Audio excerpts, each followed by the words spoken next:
My best friend is getting married in 4 weeks but just told me she loves me more than her fiancé and hopes I feel the same way. My 35M friend Bree, 35F, just told me she loves me 4 weeks before her marriage, and I am not sure what I am supposed to do here. I want to know if I am doing the right thing. To give some context, I lost my wife 2 years ago. I have a 5-year-old daughter. I have not dated in the last 2 years because I have major trauma from losing my wife. I still love her a lot and don't think I am ready to move on. I have invested all my time in my daughter, who looks exactly like her mother, and my work to keep my sanity over the last 2 years. I have been friends with Bree since we were in elementary school. We lived in the same neighborhood growing up and were best friends.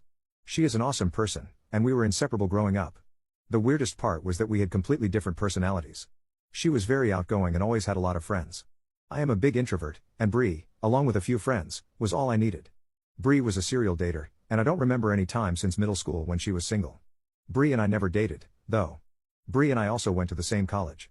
She never had a stable boyfriend but just jumped from one relationship to another. I, on the other hand, did not date seriously until my junior year. When I met my wife, she was a freshman, and we hit it off instantly. We fell for each other and spent all our time together. This strained my relationship with Bree, as I would generally hang out with my wife instead of her. That was the time Bree and I slowly started drifting apart. After college, I moved to a different town for my job, and Bree and I occasionally messaged each other, but nothing beyond that. Bree attended my wedding, and that was the last time I saw her. We kept in touch, but mostly by commenting on each other's pictures or keeping each other updated on significant life events. Bree did reach out to me when my wife passed away, and we talked on a phone call. Last year, Bree and her fiancé moved to my city. I was still grieving, and both of them have been an amazing support for me and my daughter. My daughter loves dancing, and Bree helped me enroll her in dance and gymnastics classes and sometimes takes her to them. I also became good friends with her fiancé, who is indeed an incredibly good man. My daughter also loves Auntie Bree, and Bree sometimes helps me babysit. Last week, Bree came to my house and asked if we could talk. Her tone sounded serious. She told me that over the last few months, she feels like she has started to develop feelings for me and is not sure anymore if she wants to go ahead with the wedding. She felt I also had started developing feelings for her. I told her that I am not ready for any relationship before I can deal with my mental health, for which I go to a therapist regularly. She tried to convince me that she loved me, that we are soulmates, and that she felt we were meant to be together. However, I do not have the same feelings for her. I love her as a friend, but nothing beyond that.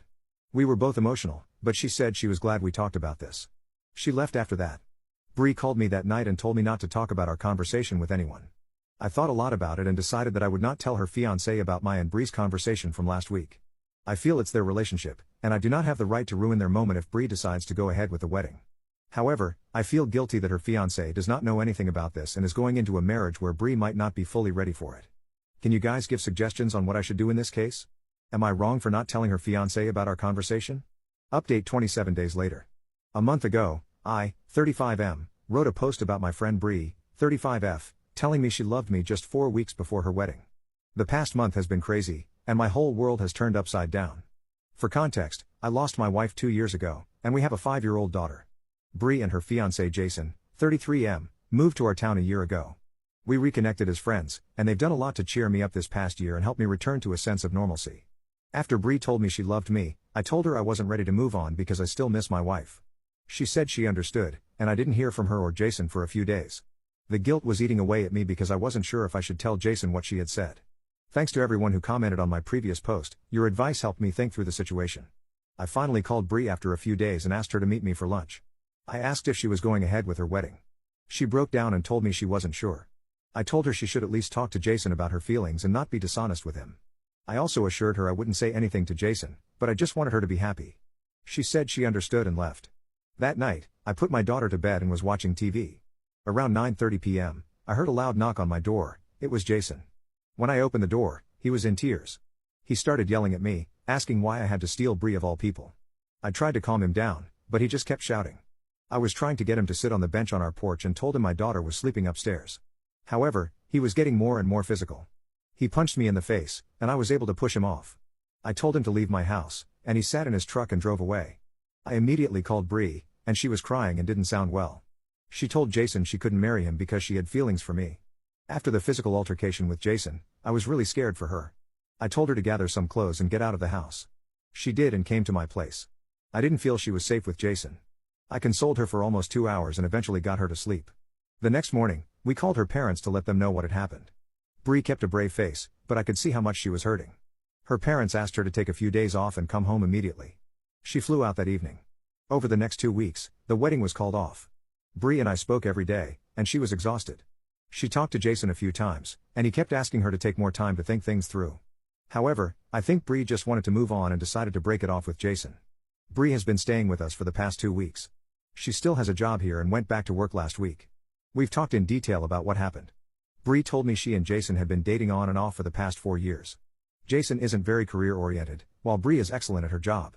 She felt he was a nice and reliable person but had doubts about him from the beginning. She felt she wasn't getting any younger, so they decided to get married. When she heard about my wife passing away, she felt really bad and wanted to be there for me. When she got a big promotion that allowed her to work in a corporate office, she chose my city and moved here. Jason moved with her and got a new job. She said she didn't have romantic feelings for me back then. But as she started spending time with my daughter and me, she began feeling the bond we used to share growing up. Except now, I was the broken one, and she was taking care of me. She realized she enjoyed her time with us more than with Jason. She admitted she made a mistake with Jason and that what she wanted had been right in front of her all along. Over time, she started thinking about me in that way and eventually confessed. She said she knew her relationship with Jason was over the moment she told me how she felt. It's a messy situation, but I'm glad she realized this before getting married rather than after. As for Jason, I feel bad for him. He's moving back to our hometown to be closer to his family. He's still in their apartment but plans to move next month. I know many of you are curious if Bree and I are dating. We're not. I don't think I can date anyone right now, and neither should Bree. She's my friend, and I'm happy she's staying with us until everything is sorted out. My daughter loves having Auntie Bree around too, so that's a bonus. Plus, it's nice to see her slowly get back to normal. Thanks again for your support during my last post. Cheers. Second update 8.5 months later.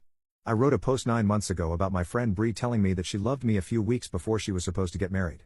For context, I lost my wife 3 years ago, and we have a 6-year-old daughter. Bree and her fiancé, Jason, moved to our town a year ago, and Bree confessed her feelings for me just weeks before her wedding. Things went south quickly, and Bree ended up breaking up with Jason and canceling the wedding. She was staying with us when I last shared an update. I think the story was picked up by some popular YouTube channels, and people have been messaging me to find out what happened afterward. I wanted to maintain our privacy, especially since many of our family members saw the video and recognized my post. They didn't know that Jason had assaulted me, and I had to assure everyone that we were safe and okay. I'm feeling particularly happy this week, so I thought I would share an update. Firstly, the reason Bree moved in with us while Jason was still in town was that I had a temporary restraining order against him. Bree also filed for one but was denied, as he had never directly threatened her safety. She said she felt secure with us because of the TRO, and I agreed. Jason didn't cause any issues after that, though he continued texting Bree, asking her to work on their relationship. Eventually, he moved back to our hometown in February, and we haven't heard from him since. Bree got her own apartment once Jason left town, but she remained very much a part of our daily lives. I enjoyed having her around, and my daughter loves her. In April, Bree brought up the idea of us dating again. I explained that I wasn't over my wife's death and didn't want to be unfair to her because I still love my late wife deeply. Bree told me she knew she could never replace my wife, nor did she want to. She shared a beautiful analogy. She said my heart is like a big pot. It holds a lot of love for my late wife, but it also made room for more love when my daughter was born. Loving her wouldn't erase my love for my wife or daughter, it would simply mean there's more room in my heart than I realized. I took a month to think it over, talking to my mom and mother-in-law, my late wife's mom, who both encouraged me to give a relationship with Bree a chance. We officially started dating in May, and it's been surprising how quickly we fell in love. I think the strong foundation of our friendship helped a lot. The last 6 months have been amazing, and I've never seen my daughter so happy. She's a big chatterbox now and insists that Bree comes to all her school events and recitals.